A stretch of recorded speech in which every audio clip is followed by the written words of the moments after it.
ఇక చల్లారని హింస, మణిపూర్లో కాల్పులు, 5 మృతి. మరి మణిపూర్కు సంబంధించిన విషయంలో ఇప్పటికీ ఆ హింస చల్లారతలేదు.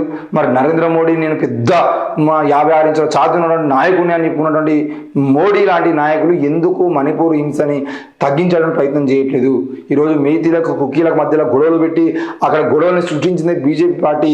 ఇప్పుడున్నటువంటి ముఖ్యమంత్రి బీరేన్ సింగ్ కూడా దానికి సమానం చెప్పాల్సిన అవసరం ఉంది, క్షమాపణ చెప్పాల్సిన అవసరం ఉంది. అయినప్పటికీ కూడా అక్కడ మణిపూర్లో హింసని ఇంకా ప్రేరేపిస్తూ లోక్సభ ఎన్నికల అంతే వరకు కూడా మరి మేతీలు కుక్కీలకు సంబంధించిన విషయాన్ని అట్లాగే పెట్టి చివరికి లోక్సభ ఎన్నికలకు ముందు మీరందరూ కొట్లాడుకోవద్దు, మనం శాంతియుతంగా ముందుకు పోదాం, శాంతి మనం చెప్పుకునేది శాంతి అని చెప్పేసి డైలాగ్ కొట్టి మళ్ళా దేశ ప్రజల్ని మోసం చేసేటువంటి ప్రయత్నం చేస్తారు.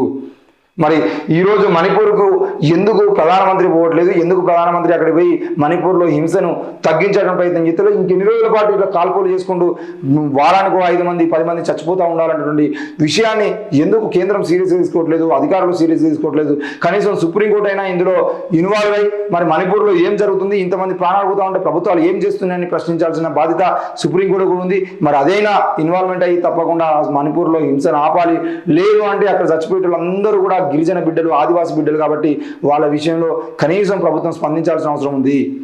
ఇకపోతే మరణం లేని మహానేత అంబేద్కర్ సామాజిక సమత భారీ సభలో ఏపీ సీఎం విజయవాడలో 125 అడుగుల భారీ విగ్రహం ఆవిష్కరణ. మొత్తానికైతే మరణం లేని మహానేత అంబేద్కర్ అని చెప్పేసి నిన్న విజయవాడ సభలో వైఎస్ జగన్మోహన్ రెడ్డి అనడం జరిగింది. మరి ఇదే సభ అక్కడ విజయవాడలో ఎంత ప్రకంపనలు లేపిందో 125 అడుగుల భారీ విగ్రహం, మొత్తం కింద నుండి బేస్మెంట్ నుండి విగ్రహం వరకు 206 అడుగుల విగ్రహం ఉన్నది.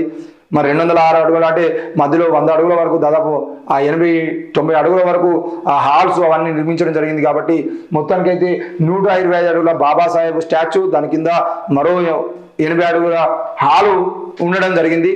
ఈ విషయంలో నిన్న జగన్మోహన్ రెడ్డి మాట్లాడుతున్న క్రమంలో అదే విజయవాడలో దానికి వ్యతిరేకంగా సమతా సైందల్ మరియు మైనార్టీ హక్కుల పోరాట సమితి వాళ్ళందరూ కలిసి మా దళిత బిడ్డ, ముఖ్యంగా బాబాసాహెబ్ వారసుడైనటువంటి వ్యక్తి కోడి కత్తి సీనుకు సంబంధించిన విషయంలో 5 ఏళ్లుగా ఆయన జైల్లోనే మగ్గుతున్నాడు. ఇదే వైఎస్ జగన్మోహన్ రెడ్డి చేసిన రాజకీయ కుట్ర వల్ల ఆయనకు లాభం చేకూర్చుకోవడం కోసం ఈరోజు కోడి కత్తి సీన్ మీద దాడి చేయించుకొని కోడి కత్తి సీన్ జైల్లో పెట్టి ఆయన జీవితాన్ని అన్యాయంగా నాశనం చేసిండు. 5 ఏళ్లుగా ఆయన బెయిల్ కూడా ఇవ్వట్లేదు.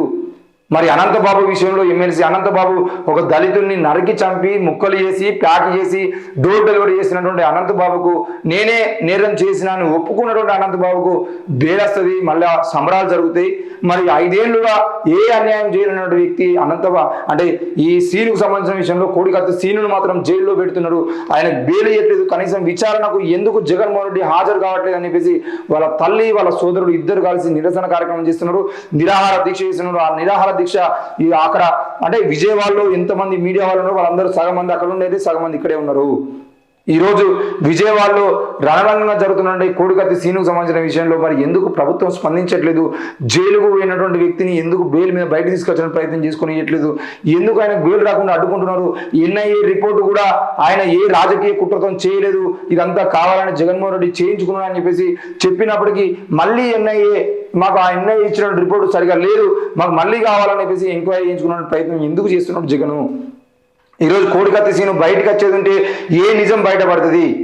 జగన్మోహన్ రెడ్డి చేయించుకున్నాడని చెప్పేసి కోడికత్తి సీని చెబుతాడేమో అని భయంతో ఎక్కడ టీడీపీ లాంటి పార్టీలు ఆయనను అంటే మొత్తానికి ఆయన తీసుకుపోయి రాజకీయం చేస్తారనే భయంతో అవసరమైతే ఆయనకు ఎమ్మెల్యే సీటు ఎంపీ సీటు ఇచ్చేది ఉంటే నా పరిస్థితి ఏందనిపేసి భయపడినటువంటి జగన్మోహన్ రెడ్డి ఈరోజు కోడికత్తి సీన్ను బయటికి రాకుండా బెయిల్ దొరకకుండా ఎన్ని రోజుల పాటు ఇంకా అదే జైల్లో మగ్గిస్తాడు అనేది వాళ్ళు చేస్తున్న ధర్నా.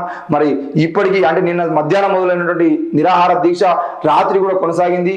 రాత్రి పోలీసులు అడ్డుకునేటువంటి ప్రయత్నం చేశారు. అక్కడికి చేరుకున్న మీడియా కానీ సమతా నాయకులను చూసి వాళ్ళు గొడవ జరిగితే మళ్ళీ పరువు పోతా అనే కోణంలో ఎక్కడ జగన్మోహన్ రెడ్డి విగ్రహాన్ని ఆవిష్కరిస్తున్నాడు, ఇక్కడ వీళ్ళ గొడవ చేస్తే బాగుండదని చెప్పేసి వాళ్ళు కూడా సమతా నాయకులు కూడా ఒకటే మాట చెప్పారు, ఒకవేళ మేము ప్రైవేట్ ఫంక్షన్ హాల్లో నిర్వహిస్తున్న ఈ కార్యక్రమాన్ని కనుక మీరు ముట్టుకుంటే తప్పకుండా ఇదే తల్లి ఉన్న ఇదే సోదరుని తీసుకొని పోయి మేము 125 అడుగుల అంబేద్కర్ విగ్రహం ముందు కూడా కూర్చుంటాం.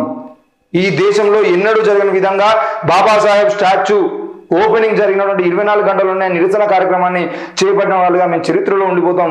మరి అట్లాంటి జరగకుండా చూసుకోవాల్సిన బాధ్యత మీ మీద ఉంది. మమ్మల్ని ప్రశాంతంగా ప్రైవేట్ స్థలంలో చేసుకుంటే చేసుకోనియండి, లేదంటే మేము బాబాసాహెబ్ స్టాచ్యూ ముందటనే రాజ్యాంగానికి లోబడి మా నిరసన కార్యక్రమాన్ని ముందు తీసుకుపోతామని చెప్పేసి వాళ్ళు చెప్పిర్రు. ఆ కోణంలో పోలీసులు వెనక్కి తగ్గి భయపడి, ఒక రకంగా చెప్పాలంటే ఎందుకంటే బాబాసాహెబ్ అంబేద్కర్ స్టాచ్యూని పెట్టినాక 24 గంటలు అక్కడ జరిగితే జాతీయ మీడియా కూడా మొత్తం దాన్నే కవర్ చేస్తుంది కాబట్టి దానికి జగన్మోహన్ రెడ్డికి చెడు పేరు వచ్చే అవకాశం ఉందని చెప్పేసి వెనక్కి తగ్గిరు. మళ్ళీ రెండవ కుట్ర ఏం చేసిరంటే ఫంక్షన్ హాల్ ఖాళీ చేయాలి.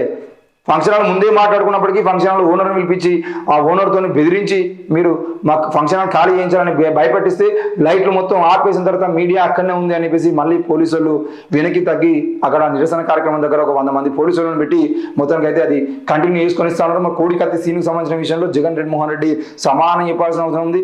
మరి రేపు జరగబోయేటువంటి ఏపీ ఎలక్షన్లలో కోడికత్తి సీను ఆనాడు మీకు అధికారంలో రావడం కోసం ఎంత సపోర్ట్ చేసిండో రేపటి రోజున అదే కేసు విషయం మీ మా అధికారాన్ని కూడా కోల్పోయేటువంటి ప్రయత్నం చేస్తుంది. కాబట్టి దయచేసి ఇప్పటికైనా కోడికత్తి సీన్కు సంబంధించిన విషయంలో ఆయన బెయిలిపించడానికి ప్రయత్నం చేయాలి.